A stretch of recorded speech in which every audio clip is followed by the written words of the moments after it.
ঢাকা বিশ্ববিদ্যালয়ের শিক্ষার্থী সাম্য হত্যার প্রতিবাদ সমাবেশে সংহত শিক্ষকদের শাহবাগ থানার সামনে অবস্থান।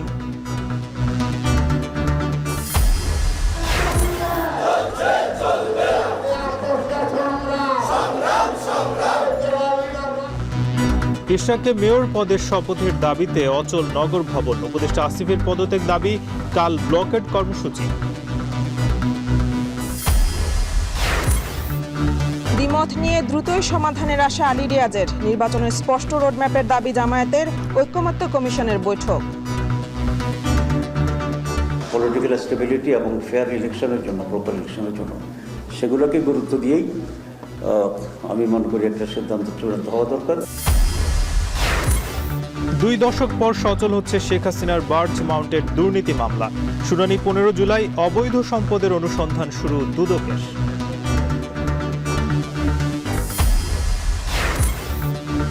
এবং ভারতের নিষেধাজ্ঞায় স্থলবন্দরে আটকা পণ্যবাহী ট্রাক। চিঠি পেলে সমাধানের আশ্বাস বাণিজ্য উপদেষ্টার। এনবিআরে কর্মবিরতিতে রাজস্বে ভাটা।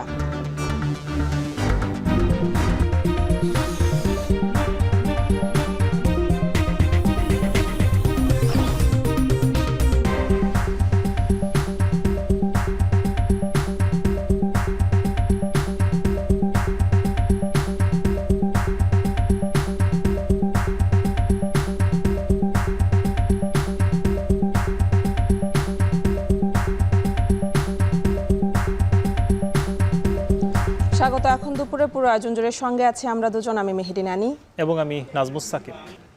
ঢাকা বিশ্ববিদ্যালয়ের শিক্ষার্থী যে সাম্য হত্যা হয়েছে, সেখানে কিন্তু বলছেন ঢাকা বিশ্ববিদ্যালয়ের উপাচার্য, তিনি বলছেন যে রাজনৈতিক দলাদলির ঊর্ধ্বে গিয়ে এটার কিন্তু বিচার হওয়া দরকার এবং এ সময় জড়িত সবাইকে তিনি গ্রেপ্তার এবং বিচার না হওয়া পর্যন্ত আন্দোলন চালিয়ে যাওয়ার যে ঘোষণা, সেটা কিন্তু আসলে শিক্ষার্থীরা দিচ্ছেন। এবং এরপরে কিন্তু দ্রুত বিচারের দাবিতে কিন্তু তারা শাহবাগ থানায় ঘেরাও করে এবং এরপরে সেখান থেকে ঢাকা বিশ্ববিদ্যালয়ের যে শিক্ষকরা আছেন তারাও কিন্তু এই তাদের দাবির সাথে সংহতি প্রকাশ করে। এবং এরপরে আরেকটি বিষয় বলে রাখি সাকিব, এদিকে কিন্তু সাম্য হত্যায় আছে আরও একজন আসামিকে গ্রেফতার করেছে। তো এ নিয়ে আমাদের হাতে মশিউর অনেকের একটি প্রতিবেদন রয়েছে।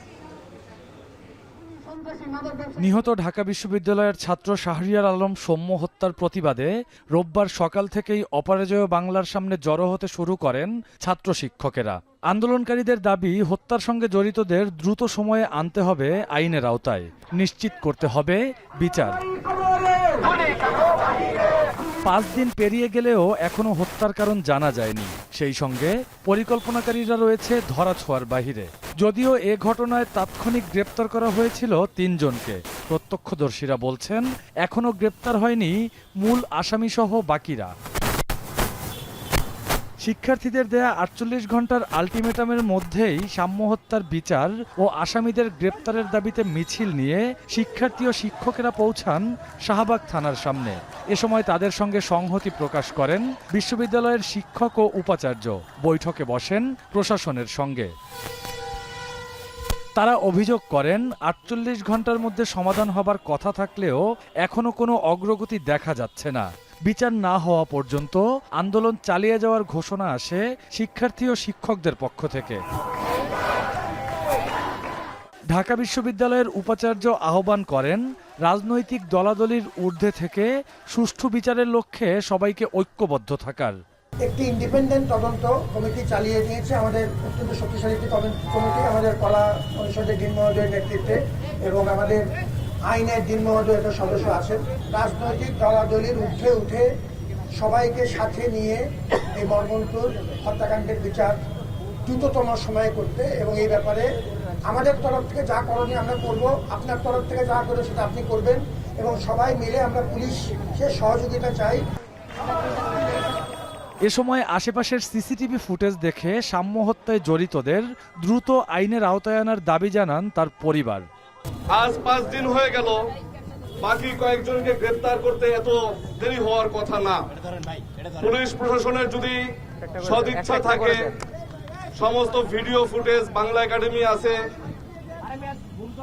রমনা কালী মন্দিরের সিসি ফুটেজ আছে, খাদ্য ভবনের সিসি ফুটেজ আছে, মেট্রো রেলের সিসি ফুটেজ আছে, যেই সমস্ত মোটরসাইকেল যোগে তারা এসেছিল তাদেরকে বের করা খুব সময়ের বিষয় বলে আমার কাছে মনে হয় না। রকিবুল রাহাত, এখন, ঢাকা।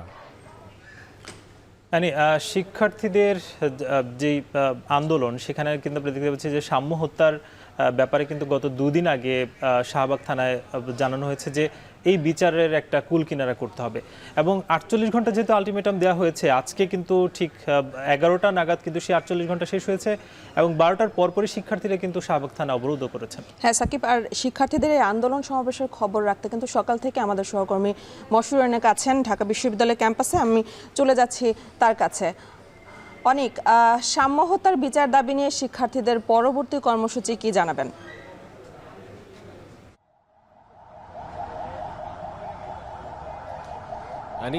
সাকিব যেভাবে বলছিলেন ঠিক সেভাবেই আমি বলছি যে ঠিক সাম্য হত্যা ঢাকা বিশ্ববিদ্যালয়ের প্রাঙ্গণে একজন তরুণ যুবক যাকে হত্যা করা হয়, তিনি ঢাকা বিশ্ববিদ্যালয়ের ছাত্র, তার সেই হত্যার ঘটনাকে কেন্দ্র করে কিন্তু বিভিন্ন রহস্য ডালপালা মেলে এবং সেই রহস্য সমাধানে ব্যর্থ এখন পর্যন্ত প্রশাসন, এমনটাই দাবি করছেন। এখানে যে সমস্ত শিক্ষার্থী এবং শিক্ষকেরা কিছুক্ষণ আগে বিক্ষোভ সমাবেশ করছিলেন, তারা সকালের একটু প্রাসঙ্গিকতা আপনাকে ঘটনা জানিয়ে শুরু করতে চাই। ঠিক সকাল 10:30 থেকেই তারা যে 48 ঘন্টার আলটিমেটাম দিয়েছিল, সেই 48 ঘন্টা আলটিমেটামের শেষ প্রহরে তারা এখানে এসে উপস্থিত হয়েছিলেন এবং সবাই নিজেদের মতো করে জানাচ্ছিলেন যে প্রশাসন কতটা ব্যর্থ হয়েছে, বিশেষ করে শাহবাগ থানা কতটা ব্যর্থ হয়েছে আসামিদেরকে ধরতে। টোটাল সব মিলিয়ে আসামির সংখ্যা ছিল 12 থেকে 13 জন, আগে পেছনে অল্প কিছু বাড়তে পারে, কিন্তু সেখানে মাত্র গ্রেফতার করা গেছে 3 জন এবং সেই 3 জনও গ্রেফতার করতে সহযোগিতা করেছেন ছাত্ররা। অর্থাৎ প্রশাসন এখন পর্যন্ত নিজেদের যে দায়িত্বগুলো, সেই দায়িত্বগুলো সর্বাত্মকভাবে পালন করতে পারেনি, এমনটাই দাবি করেছেন শিক্ষকেরা। এছাড়াও প্রধান যিনি স্বরাষ্ট্র উপদেষ্টা, তার সঙ্গে বৈঠকের কথা বলেছেন ভিসি নিজে এসে। তিনি নিয়াজ আহমেদ খান এসে বলেছেন যে আজ 4টার সময় শিক্ষার্থী প্রতিনিধি এবং শিক্ষকেরা তারা বসবেন তাদের সঙ্গে, উপদেষ্টার সঙ্গে, এবং কেন প্রশাসন তাদেরকে গ্রেফতার করতে পারছেন না এবং তাদের যে সমস্ত দাবি দাবা সেগুলো তারা জানাবেন।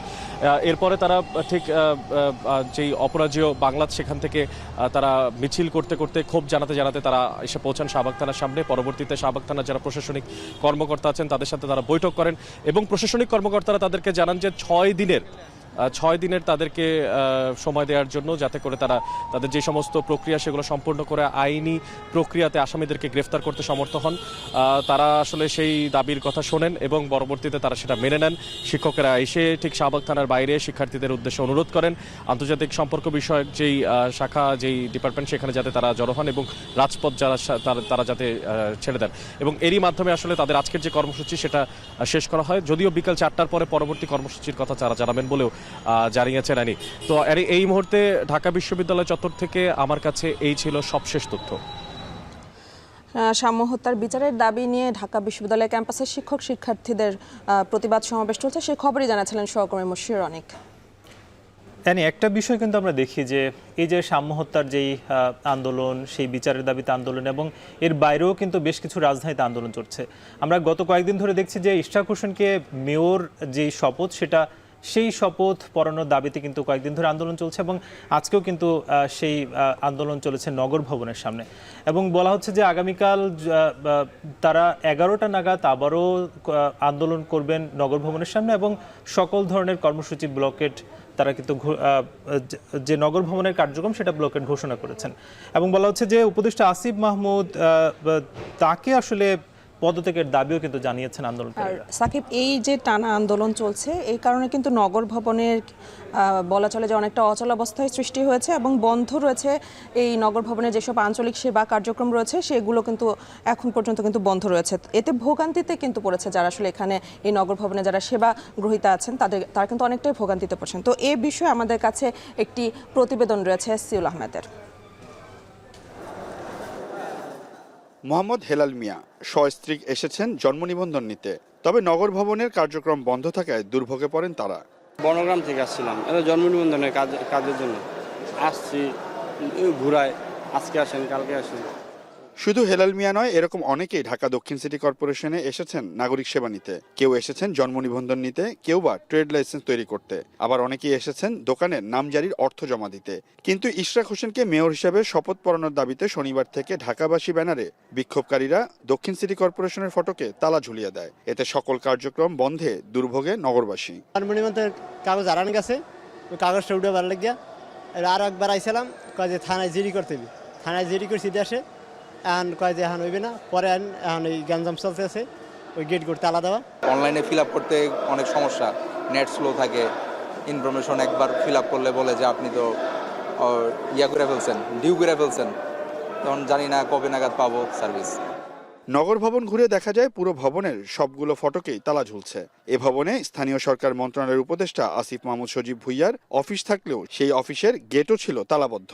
পঞ্চম দিনের মতো ইশরাক হোসেনকে মেয়র পদে না বসানোর প্রতিবাদে ঢাকাবাসী ব্যানারে রোববারও বিক্ষোভ করে তার সমর্থক ও অনুসারীরা। এ সময় স্থানীয় সরকার মন্ত্রণালয়ের উপদেষ্টা আসিফ মাহমুদ সজীব ভুইয়ার পদত্যাগ দাবি করেন তারা। এই নগর ভবন বাঁচাতে হইলে আমাদের নির্বাচিত মেয়র খুবই দরকার, এটা আমাদের প্রাণের দাবি। ঢাকা দক্ষিণ সকল কর্মচারী প্রাণের দাবি এইটা। মেয়র ছাড়া অফিস নাই, আমাদের কর্মকাণ্ড স্থবির।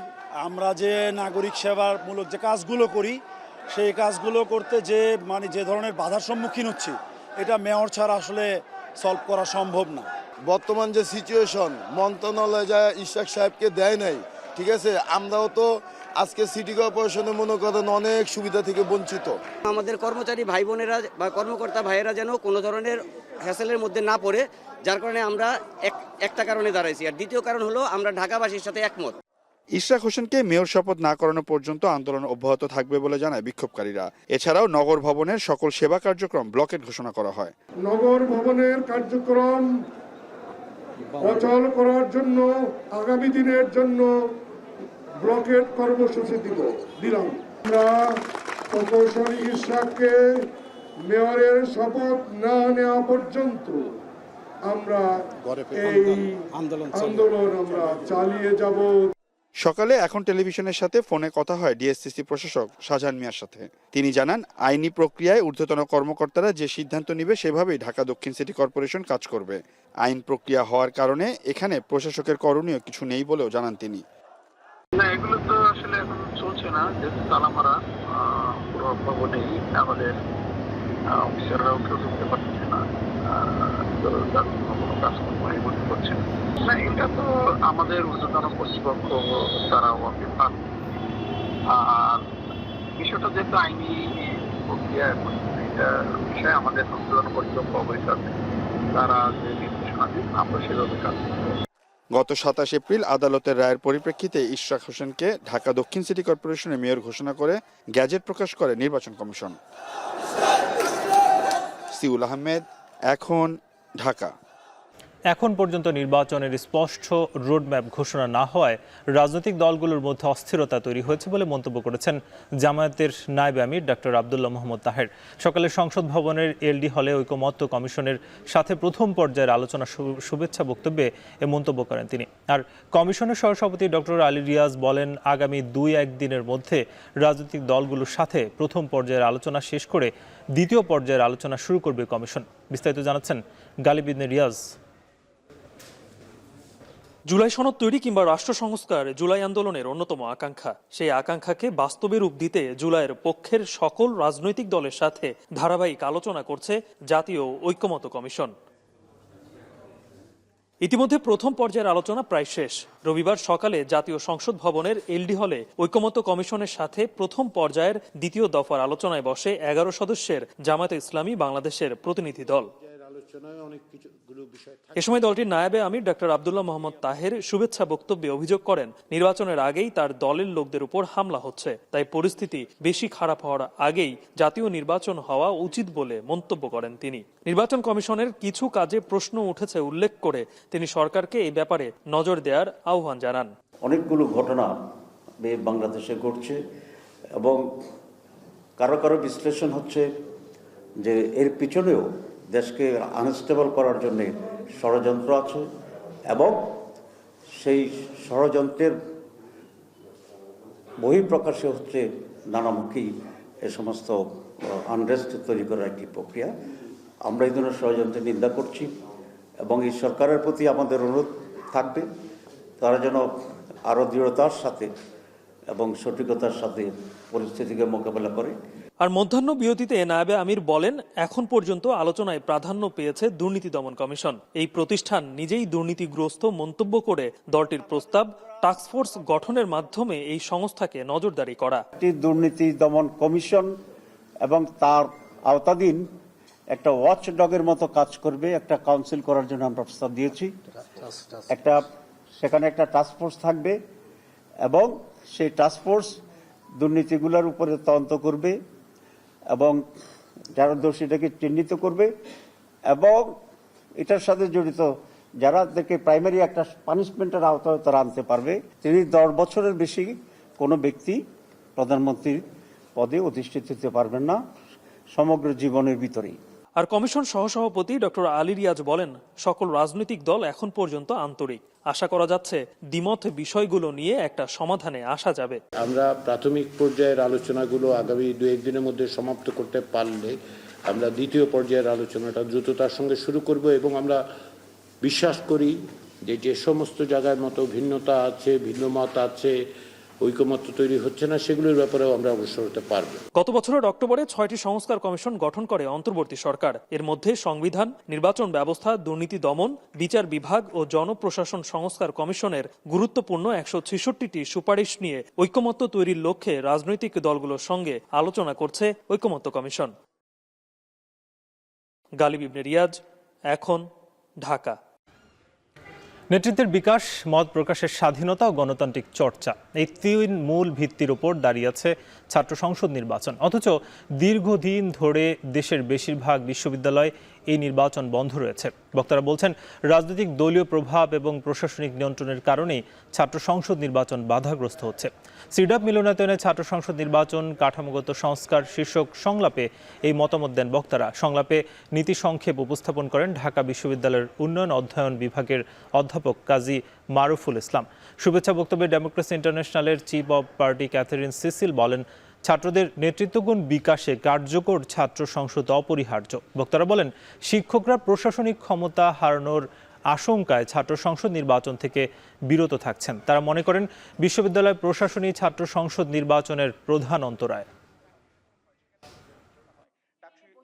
করতে হলে অংশীজনদের মতামত নেওয়া এবং মতামতগুলোকে নিয়ে মোটামুটি ভাবে এক ধরনের কনসেনসাসের ভিত্তিতে আগান। যখন আমরা এই দাবিটা রাখি, অন্য সবগুলো দাবি মেনে নেওয়া হয়, কিন্তু স্টুডেন্টদের পক্ষে থেকে এবং শিক্ষকদের পক্ষ থেকে এই জায়গাটা থাকে যে আপনারা ছাত্র সংসদ নির্বাচনের যে দাবিটা তুলেছেন এটা আপনারা বাদ দিতে পারেন আপাতত। বিশ্ববিদ্যালয়ে রাজনীতিটা আবার পুরনো সেই পাওয়ার স্ট্রাগলে ফিরে যাচ্ছে বলে আমাদের মনে হচ্ছে। আমরা যে একটি সহাবস্থানের পরিবেশ গত 9 মাস ধরে গণঅভ্যুত্থানের পরে দেখেছিলাম, সেটি ধরে রাখা যেত যদি গত 9 মাসের মধ্যে ডাকসুটা সম্ভব হতো বাস্তবায়ন করা। ছাত্রদের যে রাজনীতিকরণ সেটা তো অনেক বেশি কোয়েশ্চেন হচ্ছে বর্তমানে এসে, কিন্তু আমাদের অ্যাডমিনিস্ট্রেশনের যে একটা রাজনীতিকরণ, আমাদের শিক্ষকদের যে রাজনীতিকরণ, সেটা কিন্তু এখনো আমরা খুব বেশি কোয়েশ্চেনিং এর আন্ডারে আনতে পারিনি। এখন এটাই মনে হচ্ছে যে এস্টাবলিশমেন্ট আসলে চাচ্ছে না যে ঠিক এরকম একটা মুহূর্তে ছাত্রদের নির্বাচিত প্রতিনিধি অথবা ছাত্ররা এমপাওয়ার্ড। 2 দশক পর সচল হচ্ছে ক্ষমতাচ্যুত সাবেক প্রধানমন্ত্রী শেখ হাসিনার বিরুদ্ধে বার্জ মাউন্টেড বিদ্যুৎ কেন্দ্র দুর্নীতি মামলা। এ বিষয়ে করা আবেদনের শুনানি 15 জুলাই দিন ধার্য করেছেন আপিল বিভাগ। রোববার বিচারপতি আশফাকুল ইসলামের নেতৃত্বে 6 বিচারপতির আপিল বেঞ্চ এই আদেশ দেন। দুদকের আইনজীবী মামলাটি সচল করার জন্য আবেদন করেন। 2007 সালের 2 জুলাই তৌফিকে ইলাহি চৌধুরী ও তৎকালীন বিরোধী দলীয় নেত্রী শেখ হাসিনা সহ 7 জনের বিরুদ্ধে মামলা করে দুর্নীতি দমন কমিশন। 2008 সালের 3 মার্চ ওই মামলার কার্যক্রমে কোনো অবৈধ ঘোষণা করা হবে না মর্মে রুল জারি করেন হাইকোর্ট। পরে রুল নিষ্পত্তি করে মামলাটি অবৈধ ঘোষণা করে 2011 সালের 13 ফেব্রুয়ারি রায় দেন হাইকোর্ট। এর আগে দুদক মামলাটি প্রত্যাহার করে নেয়। প্রায় 19 বছর পর মামলাটি পুনরায় সচল করার উদ্যোগ নেওয়া হলো।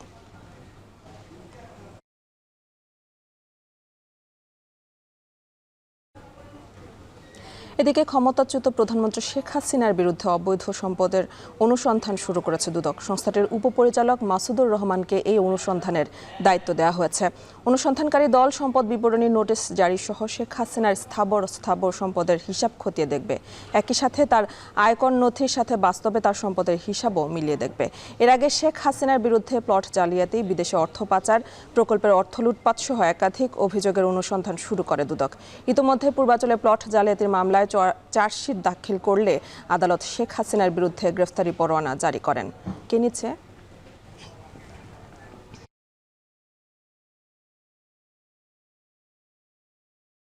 ভারতের আমদানি নিষেধাজ্ঞায় বিভিন্ন স্থলবন্দরে বন্ধ রয়েছে তৈরি পোশাক ও প্রক্রিয়াজাত খাদ্য রপ্তানি। এমন অবস্থায় বেনাপোল, ভোমরা, আখাউড়া, বাংলাবান্ধা সহ বেশিরভাগ স্থলবন্দরে আটকে আছে নানা পণ্যবাহী ট্রাক। হঠাৎ এই নিষেধাজ্ঞার কারণে ভোগান্তিতে পড়েছেন রপ্তানিকারকরা। রপ্তানি কমে যাওয়ার শঙ্কা তাদের। সহকর্মীদের তথ্য ছবিতে বিস্তারিত। স্থলবন্দর দিয়ে বাংলাদেশের তৈরি পোশাক ও কিছু প্রক্রিয়াজাত পণ্য আমদানির ওপর ভারতের হঠাৎ নিষেধাজ্ঞার প্রভাব পড়েছে দেশের সর্ববৃহৎ স্থলবন্দর বেনাপোলে। বন্দরটিতে আটকা পড়েছে রপ্তানিমুখী গার্মেন্টস সহ বিভিন্ন পণ্যবাহী শতাধিক ট্রাক। বেনাপোল বন্দর দিয়ে প্রতিদিন ভারতে 250 থেকে 300 ট্রাক বিভিন্ন পণ্য রপ্তানি হয়, যার মধ্যে শতাধিক ট্রাকে থাকে তৈরি পোশাক। যৌক্তিক কারণ ছাড়া এমন নিষেধাজ্ঞায় দুই দেশই ক্ষতিগ্রস্ত হবে বলে মনে করছেন ব্যবসায়ী নেতারা। প্রায় 100 ট্রাক গার্মেন্টসের পণ্য আটকা পড়ে আছে। ভারত সরকার যদি এটা বিবেচনা করে তাহলে এই যে আমদানি বা রপ্তানি এগুলো সচল থাকে। বাংলাদেশে ব্যবসায়ীরা যারা রপ্তানি করে ভারতে, অবশ্যই তারা অনেক সমস্যার সম্মুখীন হবে, কারণ এই সমস্ত শিল্পের পরে তো বাংলাদেশের অনেক মানুষের কর্মসংস্থান জড়িত। ভারতের নিষেধাজ্ঞায় সবচেয়ে বেশি ক্ষতিগ্রস্ত হওয়ার শঙ্কায় আখাউড়া স্থলবন্দর। ব্যবসায়ীরা জানান প্রতিদিন অন্তত 30 লাখ টাকার পণ্য রপ্তানি ব্যাহত হবে। দেশের গুরুত্বপূর্ণ এই বন্দর দিয়ে প্রতিদিন প্রক্রিয়াজাত খাবার, ফলের জুস, তুলা, প্লাস্টিক ও পিভিসি সামগ্রী সহ নানা পণ্য রপ্তানি হয়, যার বেশিরভাগই পড়েছে ভারতের আমদানি নিষেধাজ্ঞার আওতায়। তো নতুন করে যে নিষেধাজ্ঞা দিচ্ছে আমাদের এক্সপোর্টগুলোতে, এটা তো আসলে অনেক আমাদের ইম্পোর্টটা আসলে বন্ধ হয়ে যাওয়ার একটা কার্যক্রমে চলে গেছে। আমরা উভয় দেশের উত্তোলন হওয়া খুব শীঘ্রই উচিত। এটা না হইলে আমরা ব্যবসায়ীরা অনেক ক্ষতির সম্মুখীন হব। অন্যান্য বন্দরের মতো বিরূপ প্রভাব পড়েছে কুমিল্লার বিবির বাজার স্থলবন্দরে। গেল 2 মাসে এই বন্দর দিয়ে প্রায় 44.5 কোটি টাকার পণ্য রপ্তানি হয়। এই ধারা অব্যাহত রাখতে সরকারকে উদ্যোগী হওয়ার আহ্বান জানান ব্যবসায়ী নেতারা। বাংলাদেশের সাথে ভারতের যে বাণিজ্য ঘাটতি সেটা আরও বেড়ে যাবে। সময় এসেছে যেগুলো নিয়ে ভাবার, যে কীভাবে এই বাণিজ্য ঘাটতিটা কমানো যায়।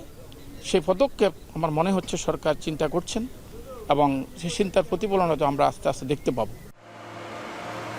ক্ষতিগ্রস্ত হবে চাঁপাইনবাবগঞ্জের সোনা মসজিদ স্থলবন্দরের রপ্তানি বাণিজ্য। প্রতিদিন এই বন্দর ব্যবহার করে 20 লাখ টাকার তৈরি পোশাক, জুট, সুতা, প্লাস্টিক পণ্য, জুস ও কনফেকশনারি পণ্য রপ্তানি হতো, যা এখন অনেকাংশেই ব্যাহত হবে।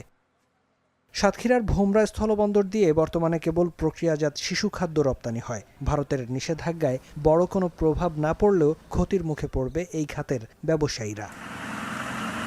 এদিকে ভারতের আমদানি নিষেধাজ্ঞায় তেমন কোনো প্রভাব পড়েনি পঞ্চগড়ের বাংলাবান্ধা ও দিনাজপুরের হিলি স্থলবন্দরে। বন্দর ব্যবহারকারীরা জানান এসব বন্দর দিয়ে রপ্তানি হওয়া বেশিরভাগ পণ্যই নিষেধাজ্ঞার আওতামুক্ত। শনিবার স্থলবন্দর দিয়ে বাংলাদেশের তৈরি পোশাক ও কিছু প্রক্রিয়াজাত পণ্য আমদানির উপর নিষেধাজ্ঞা জারি করে ভারতের বৈদেশিক বাণিজ্য অধিদপ্তর। এর আগে তাদের নিষেধাজ্ঞায় বন্ধ হয় ভারতের বিমানবন্দর ব্যবহার করে তৃতীয় কোনো দেশে গার্মেন্টস পণ্য রপ্তানি। ফেরদৌস আবির, এখন। এদিকে স্থলবন্দর দিয়ে ভারতের নিষেধাজ্ঞার বিষয়ে আনুষ্ঠানিক চিঠি পেলে আলোচনার মাধ্যমে সমাধানের চেষ্টা করবে সরকার। সচিবালয়ে এক প্রশ্নের জবাবে বাণিজ্য উপদেষ্টা শেখ বশির উদ্দিন কথা জানান। আমরা কোনো অফিসিয়ালি পাইনি চিঠিটা, আমাদেরকে অফিসিয়ালি জানানো হয়।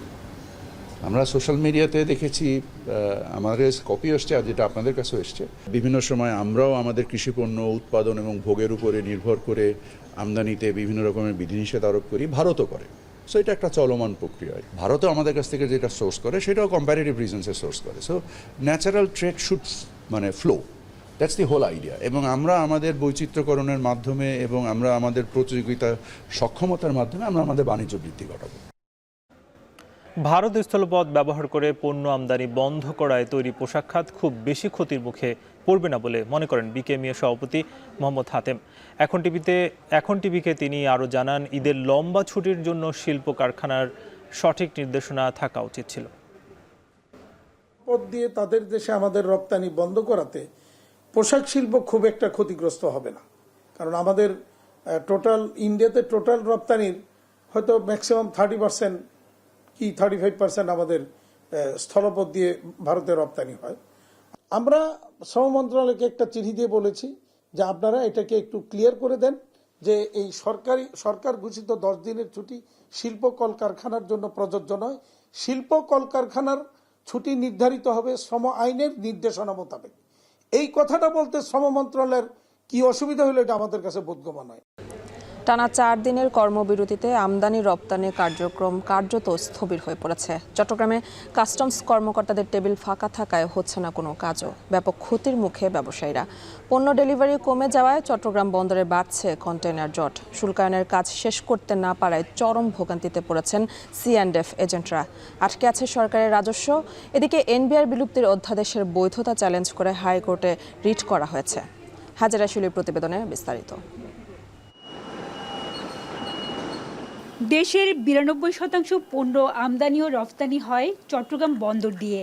আমদানি পণ্য জাহাজ থেকে বন্দর চত্বরে নামার পর শুল্কায়ন প্রক্রিয়া শেষে পণ্য ডেলিভারি নিতে পারেন আমদানিকারকরা। কিন্তু গত সোমবার রাতে এক অধ্যাদেশে অন্তর্বর্তীকালীন সরকার জাতীয় রাজস্ব বোর্ড ভেঙে রাজস্ব নীতি ও রাজস্ব ব্যবস্থাপনা নামে 2টি বিভাগ করলে এর প্রতিবাদে মঙ্গলবার থেকে কলমবিরতি কর্মসূচি পালন করছেন কাস্টমস, আয়কর ও ভ্যাট বিভাগের কর্মকর্তারা। রাজস্ব কর্মকর্তাদের সকাল 9টা থেকে বিকেল 3টা পর্যন্ত কর্মবিরতির ফলে কার্যত বন্ধ হয়ে গেছে আমদানি ও রফতানি পণ্য চালানের শুল্কায়ন কার্যক্রম ও রাজস্ব আহরণ। সারাদিন টেবিলে টেবিলে ঘুরলেও 2টি হলরুমে কোনো রাজস্ব কর্মকর্তা উপস্থিত না থাকায় কাজ শেষ করতে পারছেন না C&F এজেন্টরা। অফিসাররা যখন কর্মবিরতি করছে, সে কর্মবিরতির পরিপ্রেক্ষিত হচ্ছে কি আমাদের C&F যারা আমরা কাজ করি সঙ্গে যারা দূতভাবে জড়িত এবং সরকারের রাজস্ব যারা আমরা আহরণ জন্য আমরা দৌড় বেড়াই, আমরা চরম ভোগান্তির মধ্যে আছি। যেখানে আমাদের আগে সময় লাগতো 2 ঘন্টা, সেখানে লাগতেছে এখন 6 ঘন্টা, তারপরে 5টার পরে তারা থাকে না। এটা হলো আমাদের একটা বিশাল বড় সমস্যা। এই কারণে আমাদের সব দিকে আমরা হয়রানির শিকার হচ্ছি। পণ্য চালানের শুল্কায়ন না হওয়ায় চট্টগ্রাম বন্দর থেকে যথাসময়ে আমদানি পণ্য খালাস করতে না পারায় বিপুল জরিমানা ও লোকসান গুনতে হচ্ছে আমদানিকারকদের। বিঘ্নিত হচ্ছে রফতানি পণ্য শিপমেন্টও, বাড়ছে শিপিং ও পোর্ট ড্যামারেজ। রেজিস্ট্রেশন নাম্বার ফেলেছি গত বৃহস্পতিবার থেকে এখন পর্যন্ত বুঝতেছি, আজও পর্যন্ত বুঝতেছি অ্যাসেসমেন্ট সম্পূর্ণ করতে পারি নাই। আলাপ আলোচনার মাধ্যমে দ্রুত এই সমস্যা সমাধানের আহ্বান জানিয়েছেন ব্যবসায়ী ও C&F এজেন্টরা। আমরা তো এনবিআর এর লাইসেন্সি, আমরা আন্দোলনের ইয়েসও বলতে পারি না, নো বলতে পারি না, কিন্তু আন্দোলনে আমাদের আমদানি রপ্তানিকারক এবং C&F এজেন্টদের কষ্ট বেড়েছে। বন্দরে মাসুল বৃদ্ধি পাচ্ছে, পোর্টে শিপিংয়ে তার চার্জ বৃদ্ধি পাচ্ছে। আগে বন্দরের চার্জ ছিল মনে করেন $1, এখন 4 গুণ বৃদ্ধি পেয়ে $4। প্রতিদিন চট্টগ্রাম কাস্টমস হাউজে গড়ে 7 থেকে 7,500 আমদানি রফতানি চালানের বিল অফ এন্ট্রি বা নথি দাখিল হয়। আমদানি পণ্যের শুল্ক ও কর বাবদ গড়ে প্রতিদিন 200 থেকে 250 কোটি টাকা রাজস্ব আহরণ করে চট্টগ্রাম কাস্টমস হাউজ। কর্মবিরতির কারণে সীমিত পরিমাণে কাজ হওয়ায় রাজস্ব আয়ও কমে গেছে। অন্যদিকে পণ্য ডেলিভারি কম হওয়ায় চট্টগ্রাম বন্দরে প্রায় 42,000 TEU কন্টেইনারের স্তূপ জমেছে। হাজেরা শিউলি, এখন চট্টগ্রাম। নিউ ইয়র্কের ঐতিহাসিক ব্রুকলিন ব্রিজে জাহাজের ধাক্কা লাগার ঘটনায় নিহত হয়েছে অন্তত 2 জন, আহত 19 জন। জাহাজটিতে অন্তত 277 জন নাবিক ছিলেন। মেক্সিকোর নৌবাহিনীর প্রশিক্ষণ জাহাজটি আইসল্যান্ডে যাচ্ছিল। এই ঘটনায় কোনো নিখোঁজ নেই। পুলিশ বলছে কারিগরি ত্রুটির কারণে এটি হতে পারে। বিস্তারিত জানাচ্ছেন আব্দুল আহাদ। নিউ ইয়র্ক শহরের 142 বছরের পুরনো ব্রুকলিন ব্রিজে মেক্সিকান নৌবাহিনীর কোয়াহুতেমোক নামের একটি প্রশিক্ষণ জাহাজ সাজরে ধাক্কা দেয় শনিবার রাতে। জাহাজটি একটি আন্তর্জাতিক সফরের অংশ হিসেবে নিউইয়র্ক থেকে আইসল্যান্ড যাচ্ছিল। ব্রিজের নিচ দিয়ে যাওয়ার সময় এটি নিয়ন্ত্রণ হারিয়ে সেতুর স্টিল কাঠামোর সঙ্গে ধাক্কা খায়। এতে জাহাজটির 147 ফুট উচ্চতার মাস্তুল ভেঙে পড়ে এবং ব্রিজের কিছু অংশও জাহাজের ওপরে ধসে পড়ে। জাহাজটিতে ছিলেন 277 জন আরোহী, যাদের মধ্যে বেশিরভাগই নৌবাহিনীর প্রশিক্ষণার্থী। উদ্ধার তৎপরতায় অংশ নেয় নিউইয়র্ক পুলিশ, দমকল বাহিনী ও কোস্টগার্ড। ব্রুকলিন ব্রিজের ক্ষয়ক্ষতির পরিমাণ নির্ধারণে তদন্ত করছে নিউইয়র্ক সিটির পরিবহন বিভাগ। ব্রিজের নিচে ক্ষতের চিহ্ন মিলেছে, তবে উপরের অংশ অক্ষত রয়েছে। মেক্সিকান নৌবাহিনীর দাবি, জাহাজের স্টিয়ারিং সিস্টেমে যান্ত্রিক ত্রুটির কারণেই দুর্ঘটনা ঘটেছে। নিউইয়র্ক কর্তৃপক্ষ ও মেক্সিকান নৌবাহিনী যৌথ তদন্ত শুরু করেছে। কোয়াহুতেমোক জাহাজটি 1982 সাল থেকে আন্তর্জাতিক সফরে অংশ নিচ্ছে এবং মেক্সিকোর ভাসমান রাষ্ট্রদূত হিসেবে পরিচিত। এবার নিউইয়র্ক সফরেই ঘটে এই অনাকাঙ্ক্ষিত দুর্ঘটনা। নৌ চলাচলের নিরাপত্তা এবং আন্তর্জাতিক প্রশিক্ষণ মিশনগুলোর সমন্বয় নিয়ে প্রশ্ন তুলেছে এই দুর্ঘটনা। ব্রুকলিন ব্রিজে এখনও নজরদারি চালাচ্ছে স্থানীয় কর্তৃপক্ষ। আব্দুল আহাদ, এখন নিউইয়র্ক, যুক্তরাষ্ট্র। প্রধান উপদেষ্টার সভাপতিত্বে জাতীয় অর্থনৈতিক পরিষদ NEC সভা শেষে ব্রিফিং চলছে, সরাসরি চলে যাচ্ছে সেখানে। প্রথমত বাজেটের আকার তো পুরো বাজেটের ভিত্তিতেই হয়। সেখানে আমরা এই বছরের পুরো বাজেটকে, আমি যদিও এটা অর্থমন্ত্রীর বক্তৃতায় থাকার কথা, কিন্তু পুরো বাজেটের কৌশলটা হলো যে এটাকে আমরা একটা অর্থনৈতিক স্থিতিশীলতা আনার জন্য, মূল্যস্ফীতি কম রাখার জন্য, কমিয়ে আনার জন্য, এবং বাজেট ব্যবস্থাপনাকে এই বছর থেকে পরবর্তী বছরগুলোতে যাতে বাজেট ব্যবস্থাপনায় শৃঙ্খলা ফিরে আসে, টেকসই হয় বাজেট ব্যবস্থাপনা, সেটাই এই বছরের বাজেটের আসল লক্ষ্য। টেকসই মানে হলো যে ঋণের ফাঁদে পড়ে না যায়, যেন ক্রমাগতভাবে ঘাটতি বাজেট হয়ে তারপর আবার সেটা ঋণের বোঝা, বৈদেশিক ঋণই হোক বা দেশের ভিতর থেকে ঋণ হোক, ঘাটতি বাজেট দিয়ে যে পরবর্তীতে আবার ঋণ পরিশোধের দায় চাপে, তার ফলে তো সরকারের পরিচালন ব্যয়ই হোক সেটা অথবা উন্নয়ন বাজেটই হোক, সেগুলোর উপর তার চাপ পড়ে।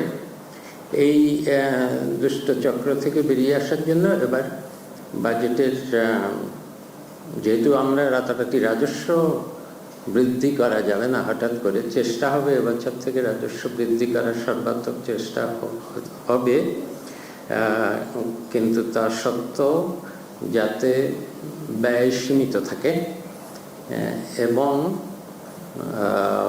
বাজেটের ঘাটতি কম থাকে, এবং সেটা আমরা জিডিপির 4% নিচে রাখার চেষ্টা করছি।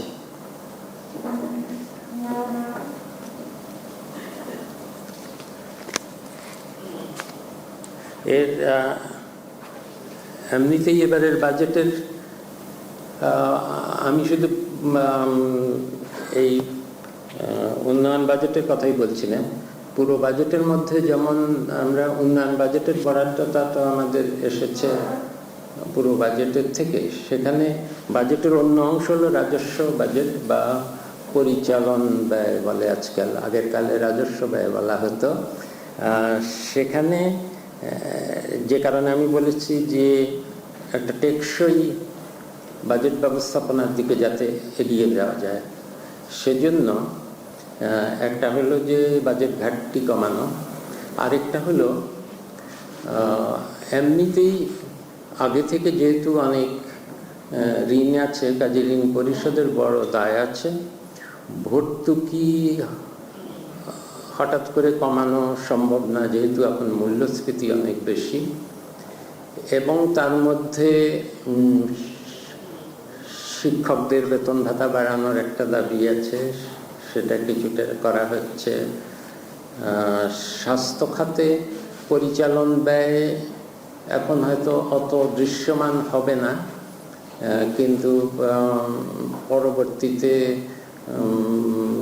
শেষের দিকে, আগামী অর্থ বছরের শেষের দিকে হয়তো স্বাস্থ্য খাতের পরিচালনা ব্যয় বাড়বে, কারণ প্রায় ২৫০০ নতুন স্বাস্থ্য কর্মী, বিভিন্ন পর্যায়ের ডাক্তার, এটা তাদেরকে নেওয়ার ব্যবস্থা করা হচ্ছে। কিন্তু পাবলিক শেষ করছে এখন দুপুর। এখন টেলিভিশন ওয়েবসাইটে দেখতে ভিজিট করুন www.এখন.tv। এছাড়া ফেসবুকে যুক্ত হতে পারেন facebook.com/tv.এখন, ইউটিউবে যুক্ত হতে পারেন youtube.com/এখন TV।